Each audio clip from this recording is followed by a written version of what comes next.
교과서에 충실한 교과 토익 여디디아의 교충교토 시간입니다. 오늘은 제4기 6과 선교를 위한 동기와 준비라는 제목으로 우리 교과토익 방송을 시작하도록 하겠습니다. 오늘의 연구 범위를 보시면 누가복음 24장 1절에서 12절, 누가복음 24장 36절에서 49절, 사도행전 1장 12절에서 26절, 히브리서 10장 24절 25절, 사도행전 2장 1절에서 41절, 고린도전서 11장 1절 말씀입니다. 연구 범위를 꼭 성경책 본문으로 읽어주시면 좋겠습니다. 기억절입니다. 내가 너희와 함께 있을 때에 너희에게 말한 바 곧 모세의 율법과 선지자의 글과 시편에 나를 가리켜 기록된 모든 것이 이루어져야 하리라 한 말이 이것이라. 누가복음 24장 44절 말씀입니다. 기억절 노래 들으시고 이어서 말씀 연구를 진행하겠습니다. 사기 6과 또 이르시되 내가 너희와 함께 있을 때에 너희에게 말한 바 곧 모세의 율법과 선지자의 글과 시편에 나를 가리켜 기록된 모든 것이 이루어져야 하리라 한 말이 이것이라 하시고 누가복음 24장 44절.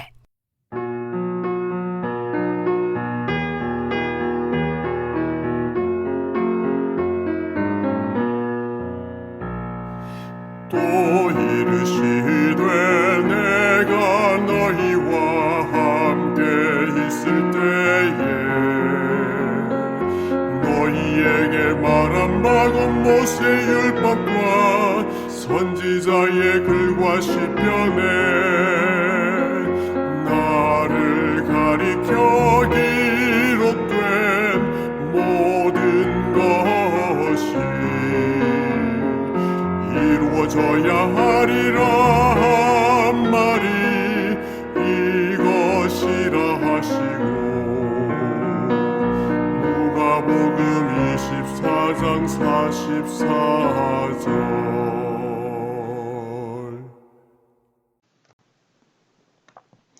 11월 5일 일요일입니다. 제목은 복음을 전하기 위해.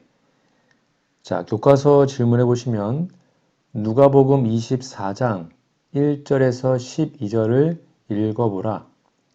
부활하신 예수님에 대한 소식을 들은 사람들의 반응은 어떠했는가? 조금 길지만 다 읽어보시고 답을 적어보세요. 네, 정답은 두려워하고 의심했으나 천사의 기별을 들은 다음 기쁘고 흥분했고 곧 제자들에게 가서 이 사실을 전했습니다. 여러분, 전도는 다른 사람들의 생각을 전하는 것이 아닙니다. 자기가 확신하고 믿는 것을 전하는 것입니다. 그 확신은 주관적인 의식이 아니라 객관적인 사실이어야 하고 경험에서 주관적인 것이 된 것이어야 합니다. 부활의 아침에 여자들은 무덤에서 천사를 만났고 또 무덤이 비어 있는 것을 확인했습니다. 그것을 제자들에게 먼저 전하여 그들도 확인하게 했죠. 그러나 반응은 서로 달랐습니다.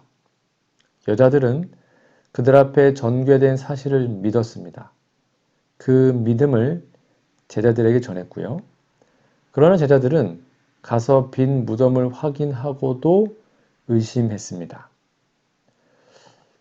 아마 그들은 그 의심을 다른 사람들에게 전하지 않았을까요? 우리가 가보니 여자들이 말한 것처럼 예수님의 시체가 없는 것은 확인했어. 그런데 그 시체가 어디로 갔을까? 여자의 말대로 부활했을까? 글쎄, 등등의 이런 반응이 아니었을까요? 물론 처음에는 그랬을 겁니다. 여러분, 믿지 않으면 사실도 의심의 대상이 됩니다. 그래서 확실한 지식은 그의 믿음과 함께합니다. 사실이 아니라도 믿으면 그에게는 사실이 됩니다. 성경 말씀은 예언과 성취로 확실성을 증명해 주었습니다. 누구든지 그 증명된 사실을 믿음으로 받아들이면 그에게 확실한 지식이 됩니다. 그것을 확신을 가지고 전할 때 복음이 힘있게 전파됨을 기억하십시오. 베드로전서 3장 15절입니다. 너희 마음에 그리스도를 주로 삼아 거룩하게 하고 너희 속에 있는 소망에 관한 이유를 묻는 자에게는 대답할 것을 항상 준비하되 온유와 두려움으로 하고 복음을 전하기 위해서 내가 먼저 그 복음을 진심으로 믿게 되기를 간절히 바랍니다. 일요일 예능신의 권면입니다. 빛을 나눠 주려면 먼저 빛을 가져야.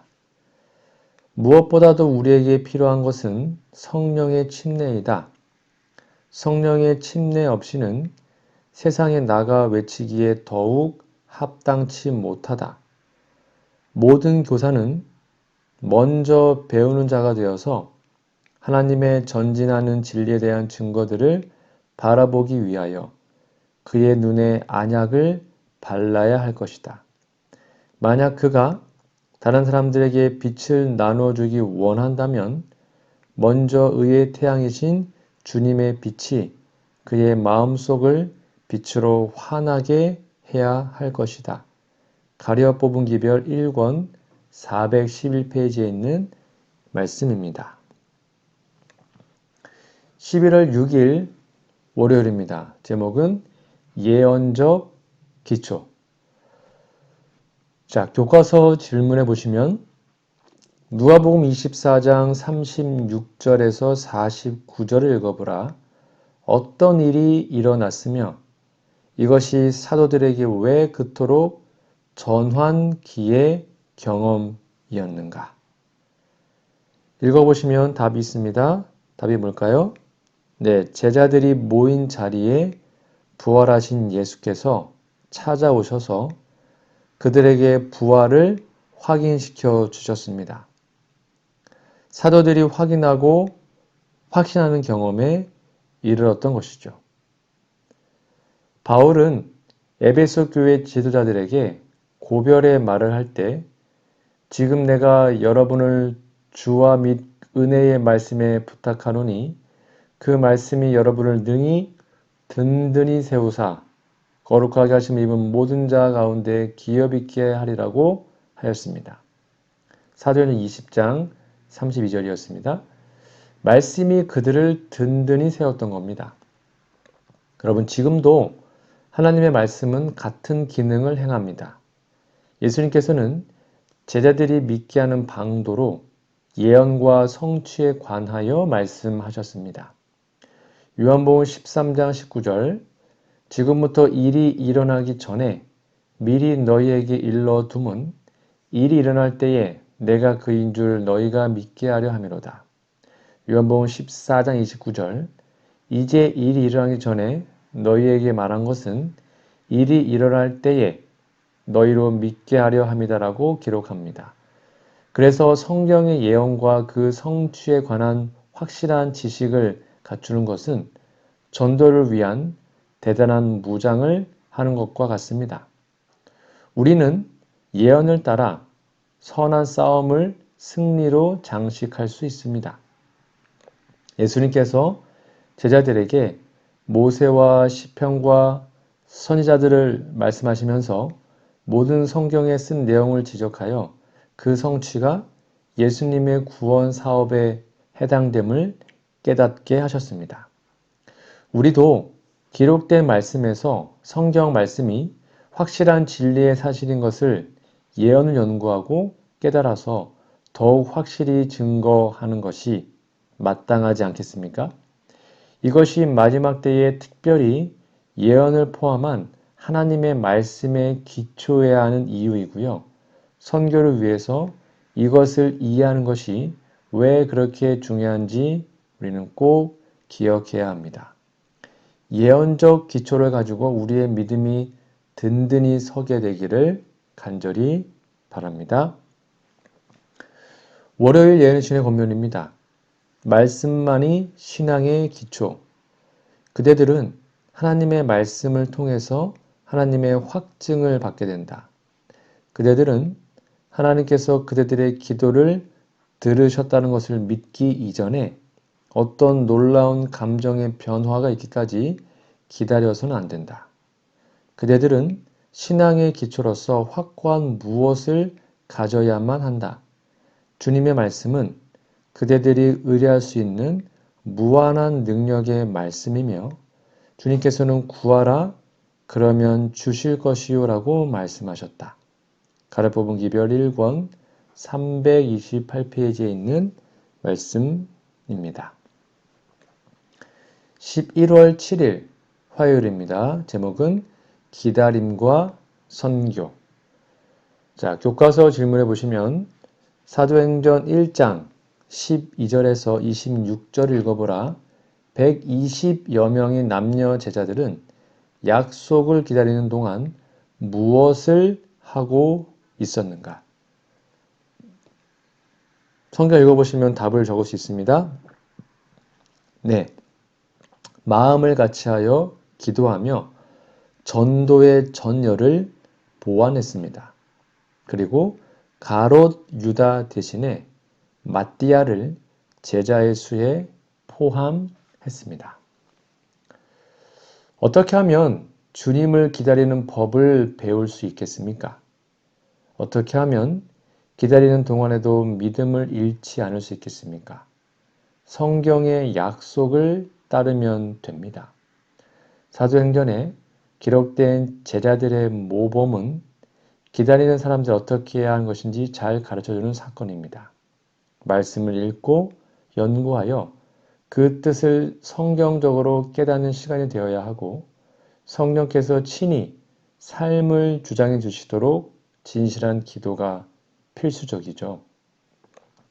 말씀을 연구할 때 선입견을 다 버리고 오직 성경으로 성경을 깨닫게 해주시기를 기도하며 성령님의 지혜로 말씀을 깨닫도록 자기를 비워야 할 것입니다. 성경 연구하는 집회를 여는 것도 중요한데요. 그리고 제자들이 한 것처럼 함께 전도 대열에 참여할 수 있는 사람을 구하는 것도 뺄 수 없는 일이죠. 기다리는 시간은 자기를 준비하는 시간이고 전도의 전열을 준비하는 기간입니다. 이렇게 하면 기다리는 시간이 지루할 수 없고 심심할 수도 없겠죠. 아버지 하나님의 지혜와 방법을 더하여 달라고 기다리며 기도하고 그리고 선교 사업에 충실한 우리 모두가 되기를 간절히 바랍니다.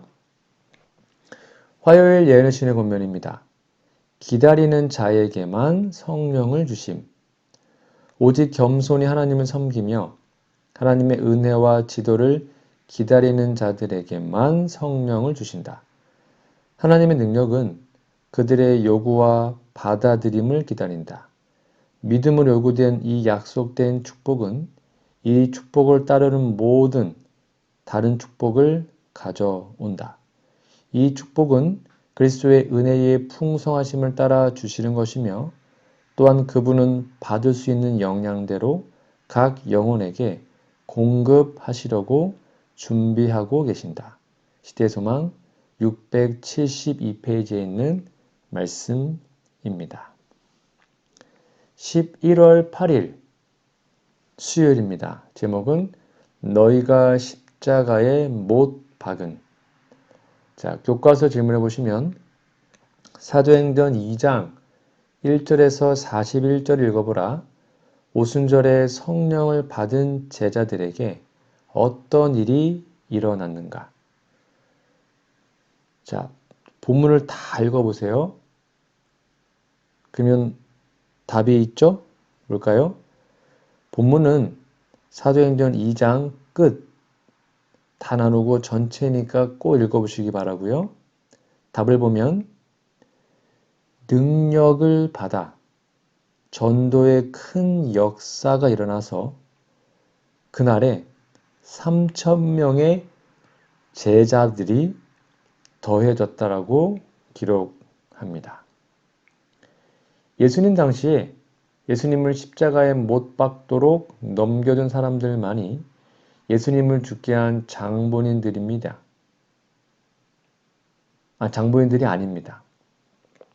그들에게 구원이 허락되었다는 것은 그들과 다름없이 우리도 날마다 예수님을 죽음에 내어주고 있지만 구원을 받게 하시고 이 복된 구원의 기별을 전할 수 있는 권세까지 주시는 하나님을 찬양하지 않을 수 없죠.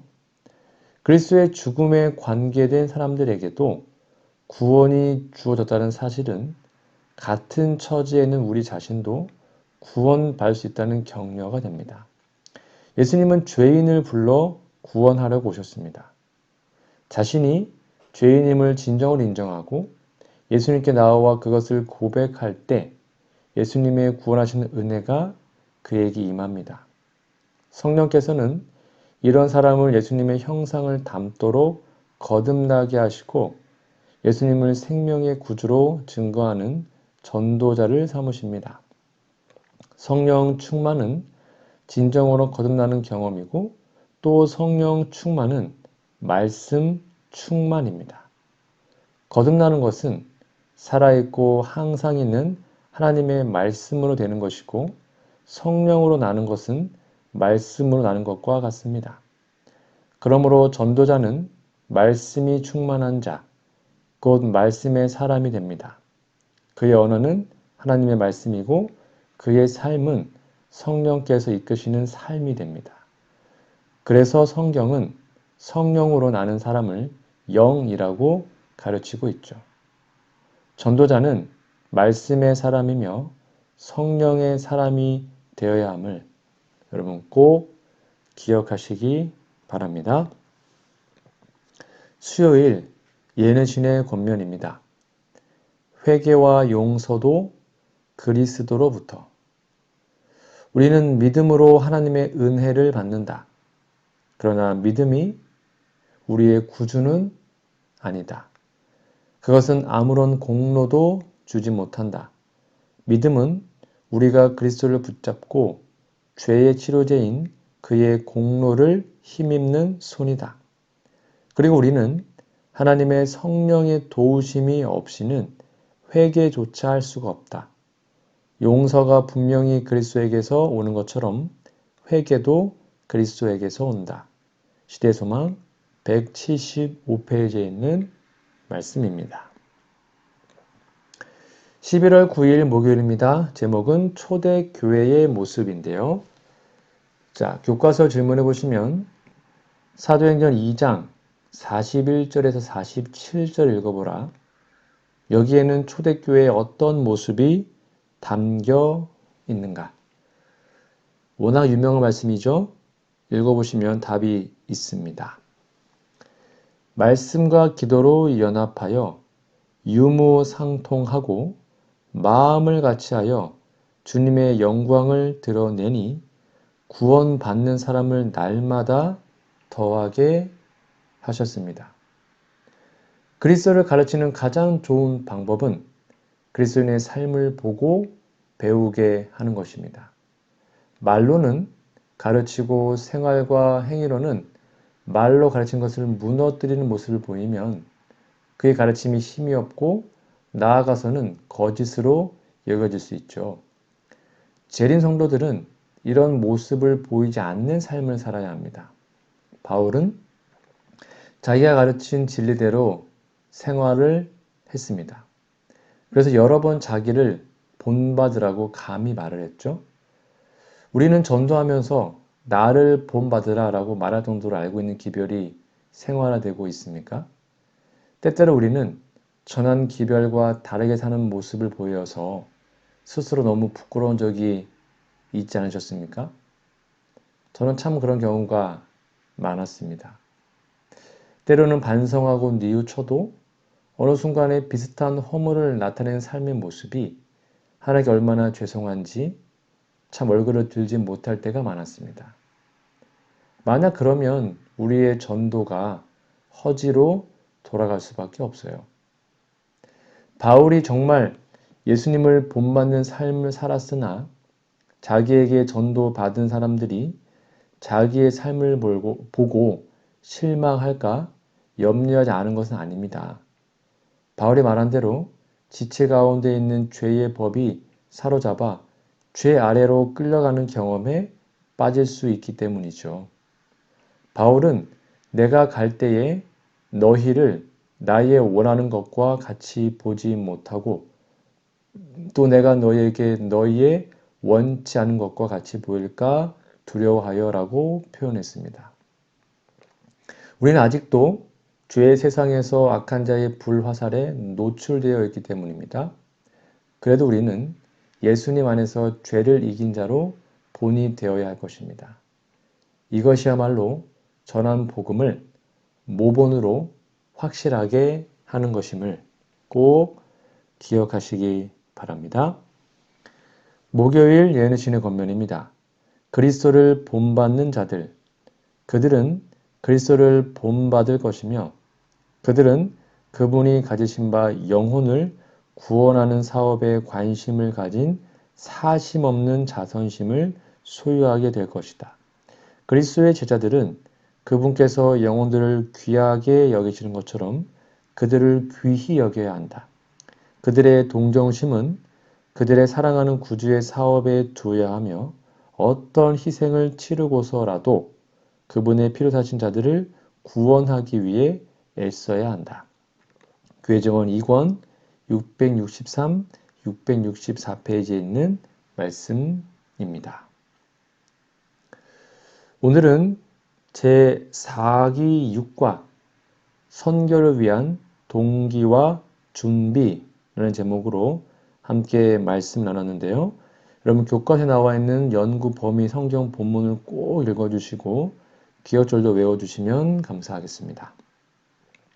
오늘 말씀을 다시 한번 정리하면 예수님을 사랑하고 잘 준비하여 전합시다.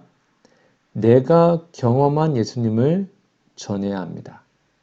오직 예수님, 성경에 근거하여 예수님을 전하십시오. 그리고 오직 성경, 성령 충만을 받고 함께 예수님을 전합시다. 오직 성령, 예수님을 못 박은 죄인들도 회개했습니다. 기적이었죠. 그리하여 제자 훈련을 통하여 선교하는 그리스도인이 되기를 소망합니다. 우리에게는 예수님이 필요하고요. 성경 말씀이 필요하고 그 다음에 성령의 능력이 필요합니다. 그럼 결국 우리는 회개할 것이고 예수님의 제자가 되어서 선교가 폭발적으로 늘어날 것입니다. 이러한 놀라운 준비와 동기가 우리 삶에 있기를 간절히 바랍니다. 우리 다음 주에는요, 제7과 내 이웃을 향한 선교라는 제목으로 함께 은혜의 말씀을 나누겠습니다. 기도하고 마치겠습니다. 하늘에 계신 아버지, 내가 전하지 않은 것은 주님을 잘 모르기 때문인지 자신에게 물어보았습니다. 주님을 만나고 더욱 알고 경험하기를 원합니다. 주님께서 베풀어 주신 기쁨을 홀로 가지고 있지 않게 하시고 나의 경험을 지혜롭게 나눌 수 있게 도와주시옵소서. 우리에게 주신 분명한 예언의 기초와 사명을 인하여 감사합니다. 마지막 때의 중대한 사명을 감당하기에는 부족하고 연약한 종입니다. 말씀을 밝히 깨닫게 도와주시고 성령의 도움으로 이 시대의 갈 길을 분명히 걷도록 도와주시옵소서. 기도하고 한 마음으로 연합한 초대 제자들의 모본을 따르길 원합니다. 그들이 보고 들었던 예수님의 뜻과 음성을 저도 경험할 수 있기를 원합니다. 한 마음으로 분명한 약속을 바라보고 성령의 은혜로 연합하게 도와주시옵소서. 주님 십자가 앞에 겸손히 자신을 내어놓습니다. 구주를 못 박은 죄 어찌할 바 모르지만 겸손히 주님의 용서를 구합니다. 용서하시는 주의 사랑을 전하게 하시고 부족한 종의 전도를 통해서도 죄인을 변화하게 하는 은혜를 보게 하옵소서. 이 땅에 오셔서 함께 먹고 주무시고 가르치신 예수님의 귀한 사랑과 모본에 감사드립니다. 어떻게 하면 주님의 귀한 모본을 따라갈 수 있겠습니까? 할 수 있는 최선을 다하겠사오니 주님을 닮은 참 제자가 될 수 있도록 도와주셨기를 예수님의 이름으로 간절히 기도합니다. 아멘.